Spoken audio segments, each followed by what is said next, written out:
So I'm the grumpy old lady who got up in the morning to watch the solar eclipse, so I didn't get to see it. But it's so amazing to be able to witness the third solar eclipse today, and uh, in this year, sorry, and this is the last one of the decade.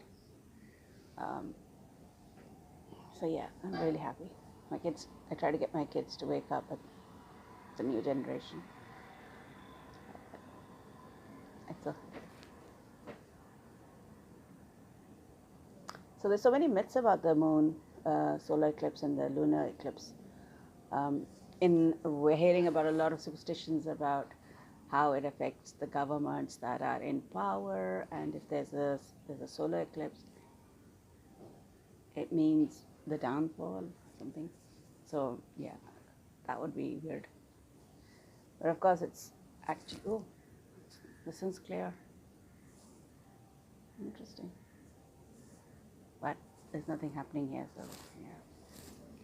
So there's a lot of superstitions around solar eclipses and lunar eclipses. Mostly the solar eclipses are supposed to be dangerous. In our subcontinent, we take a lot of precautions when there's going to be a solar eclipse. Pregnant women are asked to not to do anything, just lie down, preferably, not pick up sharp objects, especially around their stomach area, because there's a myth that um, the child could become deformed, have a cleft lip. They use and do not use sharp objects during the solar eclipse because there are chances of fights in the family. And uh, supposed to be linked to deaths and luck and your stars changing and your fates changing. So yeah, there's a lot of stuff going on in the subcontinent, I'm sure. India and most areas of Pakistan and Sri Lanka and all these areas, because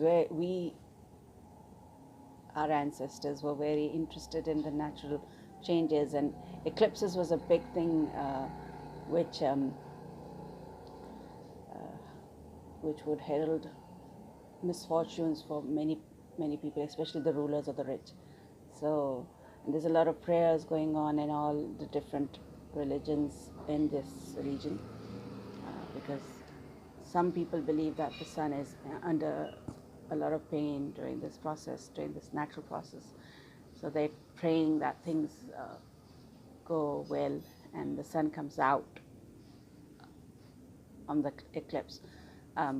These are beliefs and maybe based on a lot of history. So who am I or anybody to make fun of that or mock that? But it's interesting how these myths and these superstitions have come up. So I was just watching this video yesterday, and they were basically talking about how the zodiac signs are going to be affected. So a lot of them are going to be falling sick. Some people are going to lose money during the next 3 weeks because of the solar eclipses.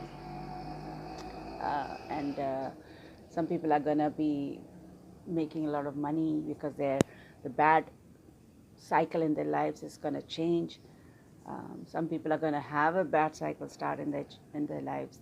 Various zodiac signs are going to be affected. So I wonder what the scientists say about that.